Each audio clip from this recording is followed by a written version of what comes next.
Is the Bible inspired? It's a question that many people have asked. And the answer is yes. And one great reason to confirm that is by comparing current events as they are fulfilling the prophecies in the scriptures. As Jesus says, I tell you these things before they come to pass, that when they come to pass, you might believe.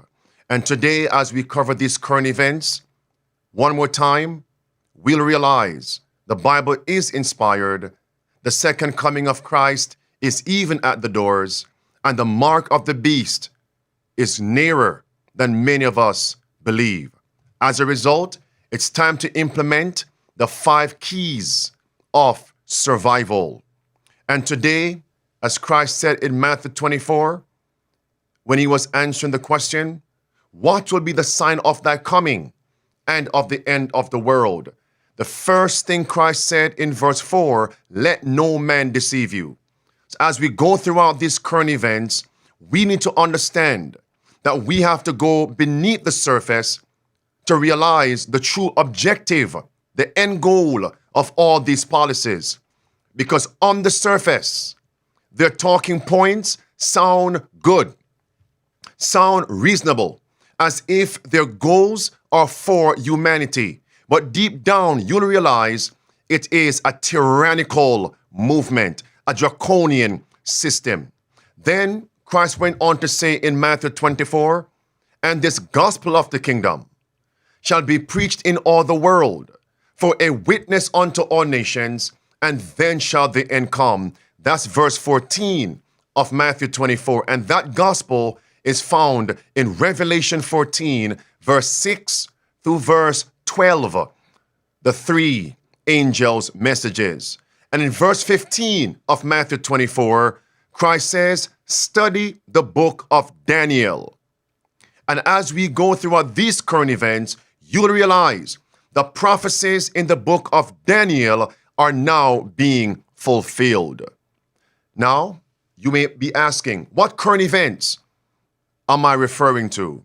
My special guest, Marie Diaz, from Eyes on the Times, will break the news. I want to welcome Marie Diaz one more time. Welcome, Marie. Thank you so much, Pastor, for having me. It's great to be back. Without further ado, let's get right into it. What's breaking? Well, Pastor, we just took an enormous step towards a one world government. And I don't think that I can overstate the significance of what just took place. And so we're going to dive right into this, and we're going to share with the audience how we're nearing the end of time. So let's get into it. Right. So let's just take a look at this first article, which comes from the UN itself. It says world leaders adopt a pivotal UN pact for the future. This following article is just going to dive into exactly what the purpose of this pact is. It says here, the UN General Assembly approved a blueprint Sunday to bring the world's increasingly divided nations together. And the purpose is to tackle 21st century challenges. Of course, they mentioned climate change, AI, escalating conflicts. I just want your audience to take note that over 193 nations have signed on to this pact here. And so let's just take a look at some of the issues that this pact is going to address. And so if we look at this next article from Reuters, it says that they're going to cover themes such as peace and security. They talk about global governance and also sustainable development goals. And of course, we can discuss that a little bit later. Climate change and also digital cooperation. So these are some significant subjects that we're going to be discussing today that are all a part of this pact. But the next thing that we're going to do is we're going to take a quick look at this video, which is going to reiterate some of the things that I just mentioned. Let's get right into it. All right. Now, the UN General Assembly has given a thumbs up to a blueprint that's to bring the world's increasingly divided countries together to tackle 21st century challenges. Those ranging from climate change, artificial intelligence, to escalating conflicts and increasing inequality. The 42-page Pact for Future was adopted at the opening of the 2-day Summit of the Future called by UN Secretary General Antonio Guterres. I called for this summit to consider deep reforms to make global institutions more legitimate, fair and effective based on the values of the UN Charter. Right.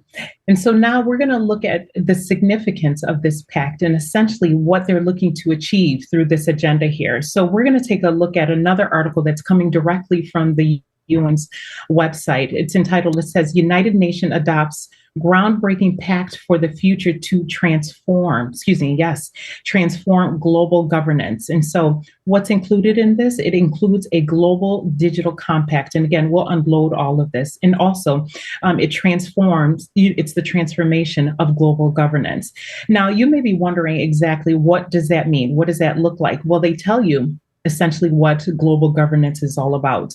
The highlighted area is going to show you that it's international, it's an international system, and international law. Now that should ring an alarm for all of us, who believe in Bible prophecy. When we know that they're going to pass a national Sunday law, it's eventually going to become an international law. And I believe that that's going to play a significant role as we're moving forward. It says the president of the General Assembly noted that the pact would lay the foundation for a sustainable, just, and peaceful global order. Of course, all of these terms are synonymous: New World Order, One World Government, global order. It all means the same thing for all people and nations. So again, I hope your audience is starting to see the significance of this pact that, again, was signed by 193 nations this past Sunday. And I again, want to chime in here. It says peaceful and global order. When we hear these talking points, we must recall what the Bible says in 1 Thessalonians chapter 5. When they shall say peace and safety, sudden destruction is coming. The end is coming. And they want to merge, they want to unite all these nations together. In order to bring together all these nations, they have to destroy national sovereignty. And by destroying national sovereignty, they'll also trample underfoot individual sovereignty, individual rights, liberty of conscience. Continue. Amen. Correct. Absolutely, Pastor. And so now we're going to hear from the horse's mouth. Well, you'll hear him say that they want to establish a global order. Take a listen to this next clip. But I strongly believe it is possible to prevent this disastrous scenario. I am confident we can build a new multipolar global order with new opportunities for leadership and with balance and justice in international relations. But multipolarity creates complexity. Left to itself, it could deepen fault lines between North and South, East and West, developed and developing economies, within the G20, and between the G20 and everyone else. And the only way to manage this complexity and avoid a slide into chaos is through a reformed, inclusive, networked multilateralism. Now, this requires strong multilateral institutions and frameworks and effective mechanisms of global governance. Without them, further fragmentation is inevitable and the consequences are clear.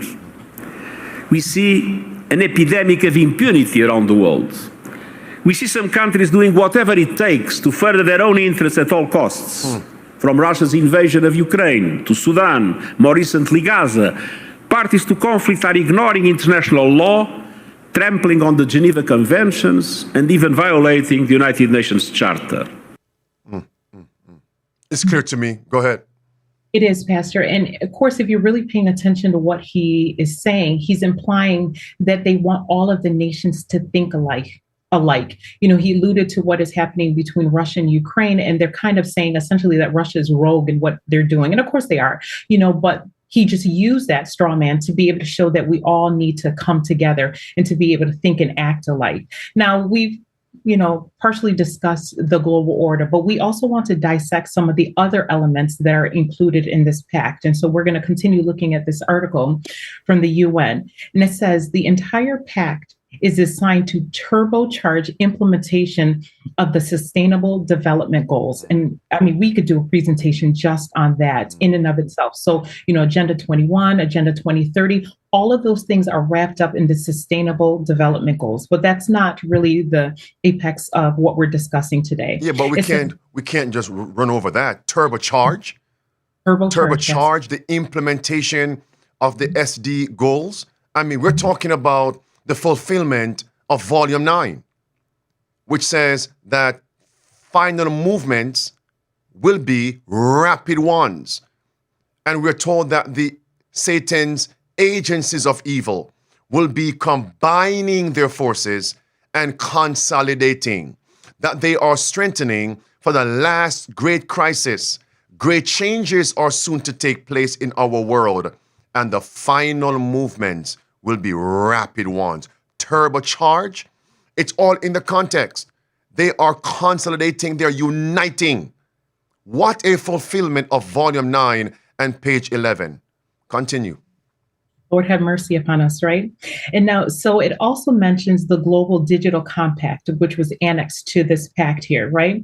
And it says, is the first comprehensive global framework for digital cooperation. And what does that mean? So at the heart of this compact, it means that they are going to connect all people, schools, and hospitals to the internet. I just want to remind your audience that this article is coming from the UN themselves. So we're not conjecturing, we're telling you exactly what they have said in their own writings. And so, of course, they only mentioned a few things here, but we know that they're currently working on digital IDs, CBDCs, all of these things. And so they want to connect everyone to the internet. And what's going to happen when there is a cyber attack? If everything is all linked to the internet, now they have the wherewithal to shut everything down and, quote unquote, turn the switch on, and we have a great reset. Exactly, Pastor. You know, and I want to also mention the fact that there's so much that's going on in the media right now. And I'm always amazed. It just seems like when there's a really big event that's taking everyone's attention away, it's usually because something else is happening behind the scenes. You know, more recently, everyone is focused on what's happening with, you know, P. Diddy and all of these things. And we cannot become distracted at the time that we're living in right now, because like I said, there are some things that are happening that have real world implications. We need to pay attention to those things. So now what we're going to do is we're going to take a look at several clips. And these clips are coming from leaders, lawmakers here in the United States. And this particular video came out prior to the UN summit. And they are detailing all of the things that this pact will mean to each and every one of us. I mean, it's startling. Let's just take a look at the first clip here, Pastor. Clip 1. Later this week, the UN is going to hold a, quote, summit for the future. And they're going to produce, this is right from their website, an intergovernmentally negotiated, action-oriented Pact for the Future with a chapter on transforming global governance. Ascending beyond the powers being sought by its subordinate agency, the WHO, the UN is seeking even broader and more powerful authority, as you will hear a lot about today. The Biden-Harris administration apparently intends to fully support the surrender and compliance of the U.S. to the UN in these endeavors. They are aligned with the international globalists that hate America, that hate the Constitution, that hate our founders, that hate our founding Judeo-Christian principles, and they want America to become like the rest of the world. They don't want us to be subordinate to or governed by our Constitution. No, they want America to be subordinate to and governed by the UN, the World Health Assembly, and the WHO. And in fact, they intend to join with others at the UN summit this week to vote to award additional powers to the UN Secretary General. They seek to facilitate the evolution of the UN from an international cooperative body to an international governing body. There's a lot to unpack there. I just want to bring out a couple of points, you know, just to reiterate. He talked about the fact that they're going to establish a global governance. He talked about the fact that the UN, the World Health Organization, all of these institutions have a hatred for the Constitution. Sister White already told us that they were going to repudiate every principle of the Constitution. He also talked about the fact that they're going to subordinate us to the UN and to the World Health Organization. I just want to bring out the fact that we have a Bill of Rights, right? And so we're leaguing ourselves with nations, 193 other nations, right, who may or may not have the same governing principles, right? And so essentially what they're planning to do is to subvert our individual rights for the greater good, or shall I say, the common good. And the last thing that he said, which I hope your audience caught, he says, this will transform the UN from an international cooperative body. That means where we're all equal, but we're working together, right? To an international governing body, which means that they're merging together and they're going to be working as one. This is a global new world order.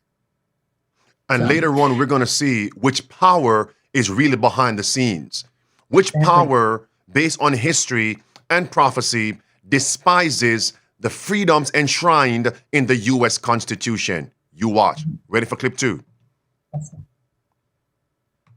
These powers would be triggered by any one of a number of so-called global emergencies, whether it was a so-called climate emergency, a health emergency, a cyber emergency, or a gun violence emergency, whatever that's supposed to be, a financial emergency, or whatever they deem appropriate.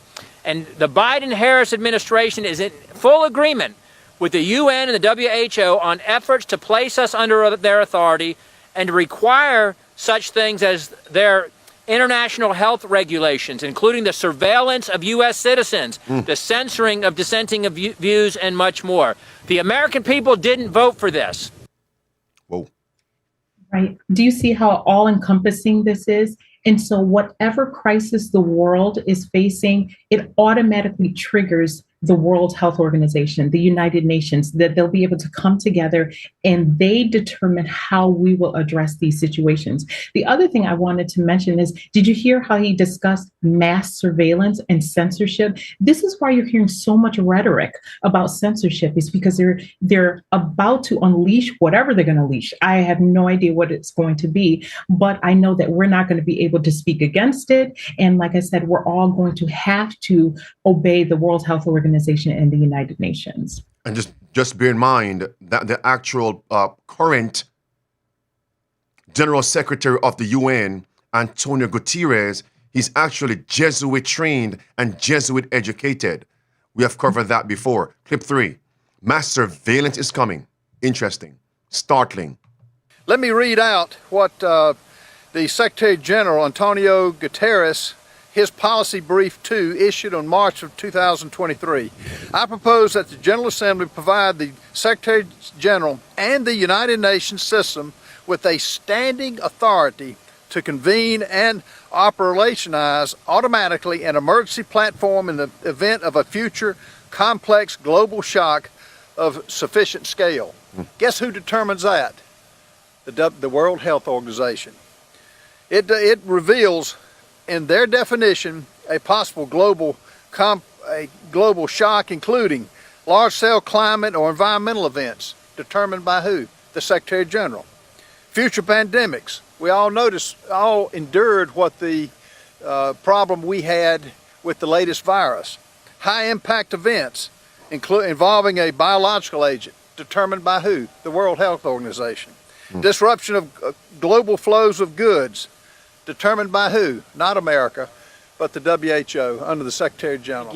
And as my colleague, Mr. Good, pointed out, they can define an emergency in any way they want. And believe me, it will be creative, and it won't be a healthcare crisis again next time. It'll be something related to the climate or gun control or some other woke agenda that they have on their radar. Mercy. Right. They're priming the pump. They mentioned some outlandish events, Black Swan, all sorts of things, just whatever the crisis is, the World Health Organization, the United Nations are going to be able to spring into action. Did you notice what he said? He said that they have a standing order. So now that they've signed on to this, they don't need our approval later on. There's a standing order for them to be able to take action. And the last gentleman that spoke, he said that, it's not going to be the same thing. And I honestly believe that. if you ask me my personal opinion, I believe that they're probably going to take the grid down, or they're going to do something that is so significant, it's just going to dismantle society. Everything goes down, then they, as you rightly said, Pastor, they're going to be able to reset the system. They turn everything on. And remember, they just signed a global digital compact, right? They want to go digital, right? The dollar is collapsing, inflation, all of these issues, there's wars. All of these things are happening simultaneously, and they're just waiting for the right opportunity to be able to flip the switch. And I believe we're here. And once they flip the proverbial switch, that's when they are going to roll out the various conditions. If you don't meet them, you can't buy or sell. They roll out their various requirements. If you don't meet them, you cannot travel, you cannot transact, you aren't mobile, you are cut off from society. That is, in essence, the Great Reset. But first, they must connect all systems to the grid. Not power grid, but the digital infrastructure. That's the grid. Clip 4. That's, make no mistake about it, the agenda of the UN Summit of the Future. That is unmistakably what they hope to put in train with their so-called Pact of the Future. And the thing that is absolutely infuriating about all of this is not only, as these gentlemen have said, this is really important. And most people in the media, most people in government, certainly the vast majority of Americans have no idea this is even going on. Mercy. Let alone reading in the rest of us. So it seems to me that what is needed now is not only to have the Senate charged, as with the World Health Organization's International Health Regulation Treaty, also the Pact for the Future. There must be no application of whatever they come up with in terms of world government by the UN Secretary General without the Senate's advice and consent. Go ahead. You know, it's unfortunate, they were sounding the alarm, and it's too late. They've already implemented this pact. And, it is unfortunate, but, the Bible prophesied that these things were going to happen. And so we're about to transition here to another point. We're going to we're actually going to show who is pulling the strings behind these events here. And so we just want to look at who else has been calling for a reformation or reforms to the United Nations. And so we're going to take a look at this article from the Vatican here. It says Pope Francis and the need for a more effective United Nations, right? And so in this article, it says Pope Francis is calling for reform to the UN to give concreteness to the concept of a family of nations. This, again, he's calling for a global order, right? It says, for the Pope, such a reform is necessary so that the concept of family of nations can acquire real teeth. And so it's unbelievable, but what we're seeing here essentially is that the Pope is saying that the UN needs to have real teeth. And, somewhere in my notes here, I mentioned the fact that the UN has also mentioned the same points where we need to have real teeth. And so we can see that it's the Pope that's behind the scenes that's actually pulling the strings in order for us to have real teeth. I also wanted to mention, one other point here. It says he insisted that it is necessary to ensure uncontested rule of law. That's so serious, right? So essentially what they're saying here is that once these systems are in place, there's no recourse, right? And it reminds me of what the Bible tells us in Matthew chapter 24, verse 9.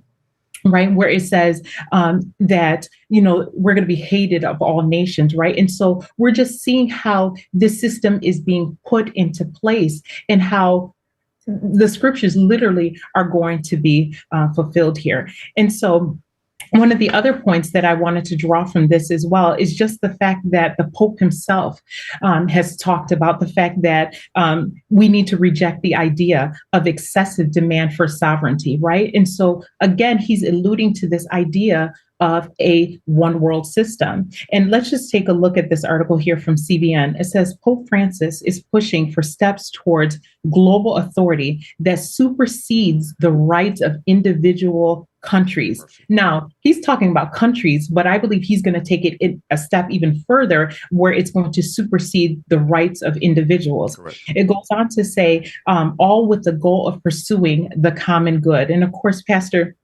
you can elaborate on that as well. The idea of the common good, and he links it to the issues of climate change. And again, this is all prophetic. Yes, Pastor. Yes, go ahead.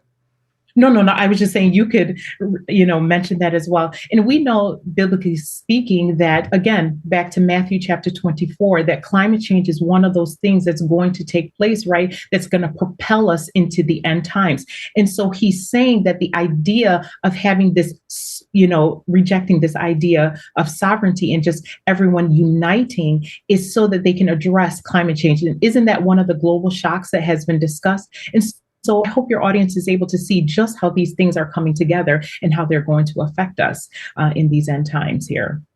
The common good.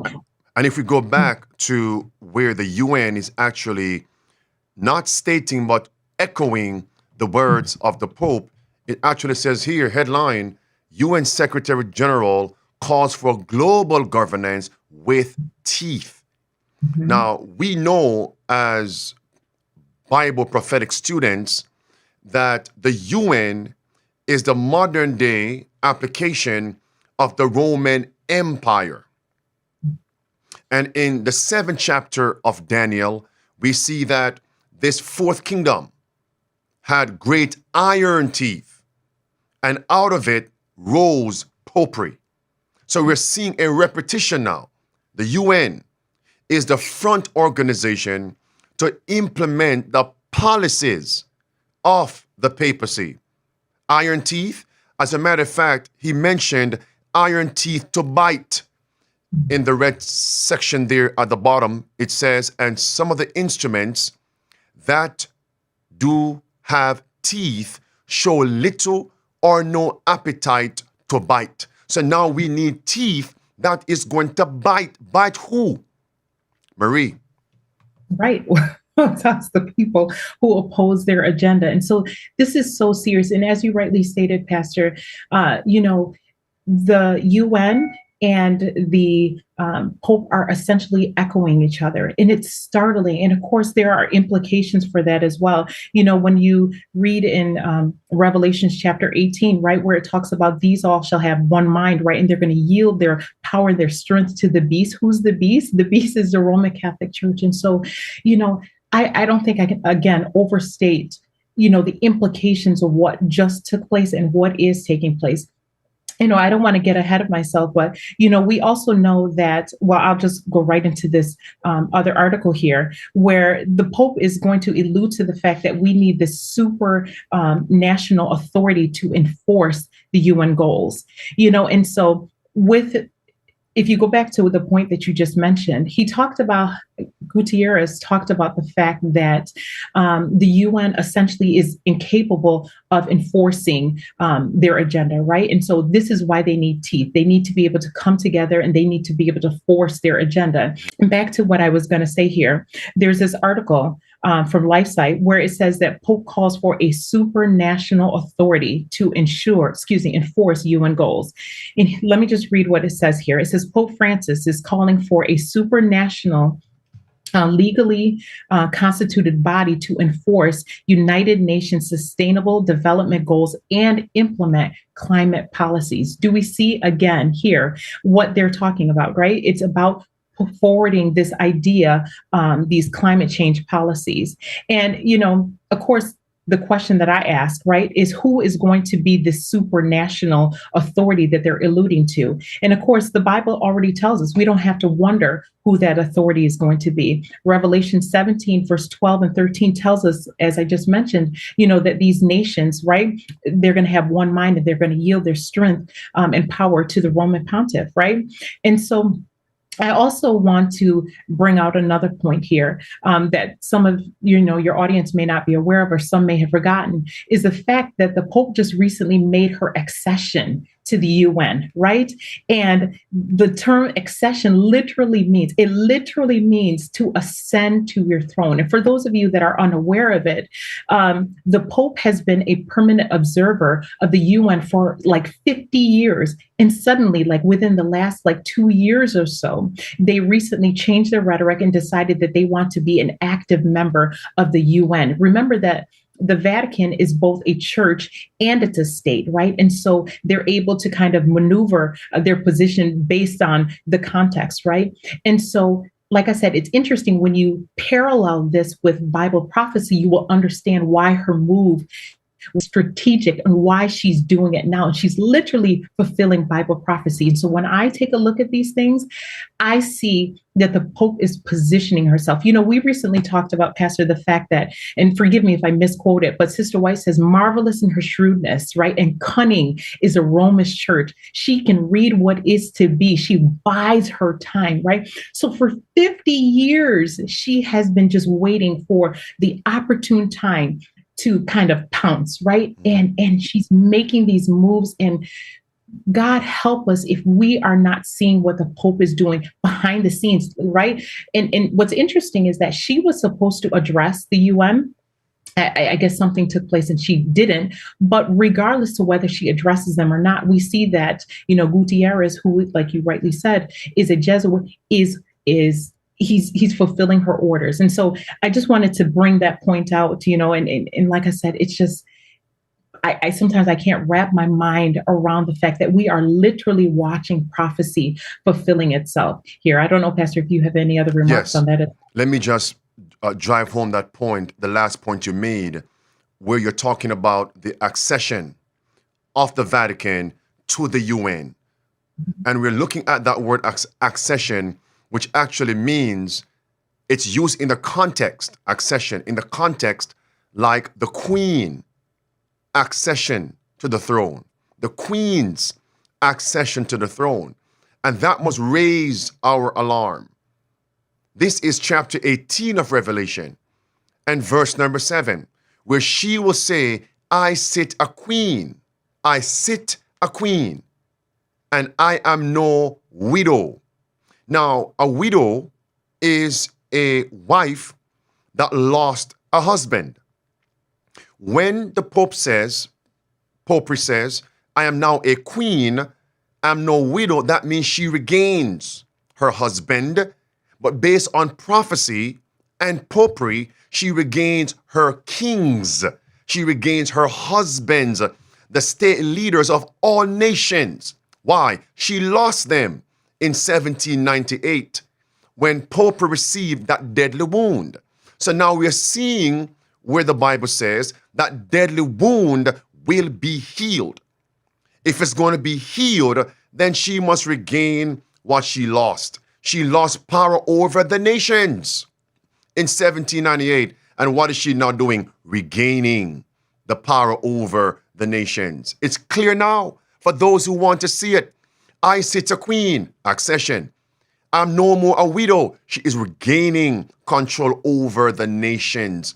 And verse 8 says, when she says that, her plagues come. Notice, once she says that, verse 8 of chapter 18 of Revelation, then come the plagues. So the question is, what event precedes the plagues? What event triggers the plagues is the mark of the beast. So now we can put this on a timeline. Once she says, I sit a queen, I'm no widow, she is regaining dominance over the nations. The next step is a Sunday law, the mark of the beast. Mark of the beast, then comes the 7 last plagues. So how close are we then to the mark of the beast? She's now she is regaining world dominance, everybody. It's time to implement those 5 keys of survival. Regaining her lost dominion. And what is she using? The so-called global shocks. Marie, back to you. Right. There's so much, you know, Pastor, and sometimes when I look at these things, I pray and I ask God to help me not to proclaim these things, right? And, you know, not implement the principles and the things that I need to do to prepare myself. But I don't know, Pastor. Hold on. Before we jump off that point, Marie, I was remiss. let me put this in the record. Based on history, do you know what word was used when popery gained domination over the whole world between 538 and 1798? Everybody, breaking news, the word was accession. It's right there. The accession of the Roman Church to power marked the beginning of the Dark Ages. Marked the beginning of the Dark Ages. Hold on. Listen. As her power increased, the darkness deepened. Faith was transferred from Christ, the true foundation, to the Pope of Rome. A deviation from the Pope's requirements was sufficient cause for the severest punishment to be visited upon the bodies and souls of the offenders. So what marked the rise, the beginning of the Dark Ages? The accession of the Roman Church to power. And what word did the Pope use? Come back here, preacher. What word did the Pope use as she joined the UN? Accession. That's right, accession. How many words? How many of you knew that there was a word called accession? Think about it. Out of all the words in the dictionary that could have been used to simply state, we're not joining the UN, she could have simply said, we're not joining the UN. We are part of the UN. Accession. God allowed her providentially to use that word for those of us who have our Bibles and the book Great Controversy to know what time it is. Like Balaam, I'm going to curse God's people, but God said to Balaam, when you open your mouth to curse God's people, my people, you'll speak my words. Popery, I'm about to curse God's people, and God allowed her to use the word accession to raise our vigilance, to know what time it is. Not the beginning of the Dark Ages now. It's a repetition of it. It's the last days. Accession, the second time, is the beginning of the end. Accession in the beginning of the Dark Ages persecution governing the world. Accession again is the beginning of the end, Marie. Pastor, we're about to plunge ourselves into another dark age, and this, at the beginning of this presentation, you mentioned Daniel, and I'm not sure if you're going to go back to that or not, but, of course, this is like Daniel chapter 2, right? And I was also thinking about Daniel chapter 6, because I'm always looking for a precedence to be able to see how these things, are being played out. Because, the Bible tells us that there's no new thing under the sun. And, in Daniel chapter 6, the leaders of the world came together, right, and had the king sign a pact or a decree, right? And the purpose of that pact or that decree was so that they could identify anyone who opposed their agenda, right? And as a result of that, Daniel ended up going into the lion's den. And the reason why I'm bringing this up is because don't fool yourself to think that this pact is just them creating, this global government for, innocuous purposes. This is so that they can identify dissenters and so that they can get rid of those individuals and so that everyone is on the same page. And, there's going to come a time when Seventh-day Adventists, people who are true to God's word, are going to be pointed out just like Daniel. And I'm hoping that we're seeing that we are literally on the banks of this event taking place. And like I said, once they implement the digital system, this is where it's headed. And so I don't know, Pastor, what else we could possibly say to be able to tell people it's time to get ready. Like literally, once this goes into effect, they're going to roll out another crisis. And I mean, you can go back over this presentation, right? They've covered everything: climate change, Black Swan events, trade issues, the grid, you name it. Something so catastrophic is going to happen. It's going to plunge this world and remember that when the papacy officially rose to prominence, right, it was when the world was in chaos, right? And so they can't bring order if there isn't disorder. So there has to be some sort of cataclysmic event that takes place to propel us into these final times. Yes, sir. It's on the screen right now. They gave us 7 possible things that comprise complex global shocks. a major climatic event, future pandemic risks, event involving biological agents, disruption to global flows of goods or people, cyberspace, global digital connectivity disruption, major event in outer space, and then they simply just say, you know what, etc., which means unforeseen black swan event. Now, I want everyone to watch this. I don't believe the term the UN is using actually originated with the UN body. I'm going to share with the audience this particular statement coming from Mr. Antichrist himself. Do you remember the words of Klaus Schwab?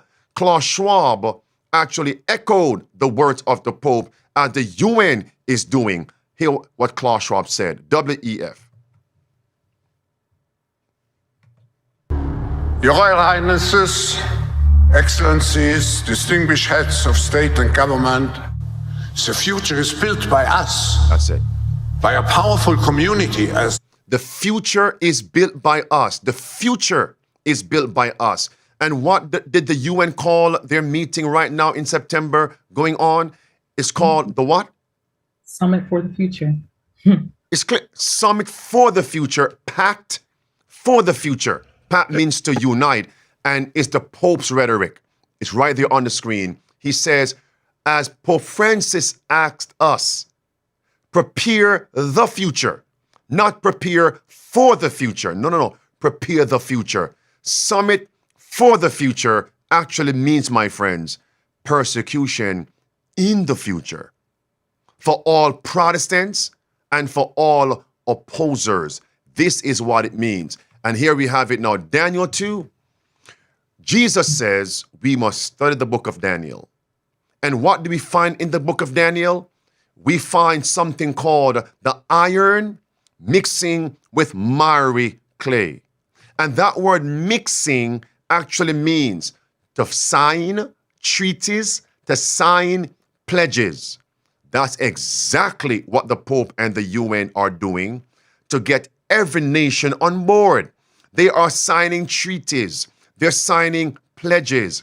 They're forming pacts. Exactly what they're doing.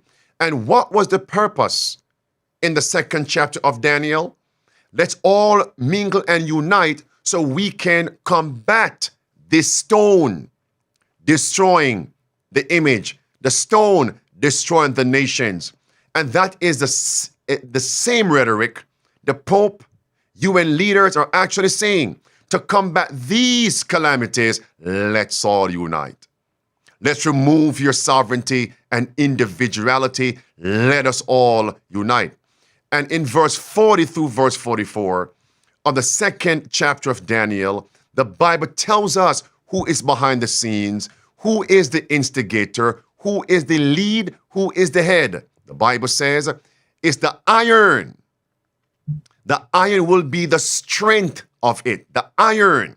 And the iron in the feet, in the toes, it is popery. Inspiration says this will be a sign of the last days. It's churchcraft and statecraft that will usher in the spurious Sabbath, the mark of the beast. Marie. What more can I say? You know, and like I said, just looking at all of these events, these things that are taking place, you know, we are at a pivotal point in this world's history. We're at a crossroad. And again, I don't think that we can conceptualize exactly what this pact is going to do to the world, how this pact is going to affect us not only today, but in the future. And so again, I'm just hoping and praying that, you know, we'll see where we are, you know, and Pastor, there's just one other point I just wanted to mention in my closing remarks. You know, I read this quote from a book by the author is J. Michael Thomas Hayes, and he makes such a profound statement. He actually wrote the book called The Rise of the New World. And I want you to listen to what he says. He says, an illusion it will be, referring to the New World Order, so large, so vast, it will escape their perception. Now listen, those who will see it will be thought to be insane. Those of us that can rightly see, not because of anything that we've done, but because the Bible tells us what's going to happen, we are going to be thought to be insane when we see it, and we're here. We're here. Beloved, all I can say is the Bible is inspired. All I can say is it's time to implement those 5 keys of survival. How are we going to endure when this thing breaks upon us as an overwhelming surprise? For those of you who already know what they are, well, hear them again and say, Lord, am I implementing them? Those who are ignorant of them, here they are. Conversion, country living. Oh, my friends, having food, water, and other resources on your property. Being independent of the system as much as possible. Evangelism, and number 5, assisting those who are less fortunate. Helping others to get ready, even the bartering system. I want to thank Marie for joining us today for our midday power surge. There's so much more that could be said, but we will share some more in a subsequent lesson. Thank you, Marie. Thank you, Pastor. Beloved, by God's grace, we will unite together to study God's word one more time as we meet on tomorrow at 12 noon Eastern. By God's grace, on this platform, the protest, the Reformation continues.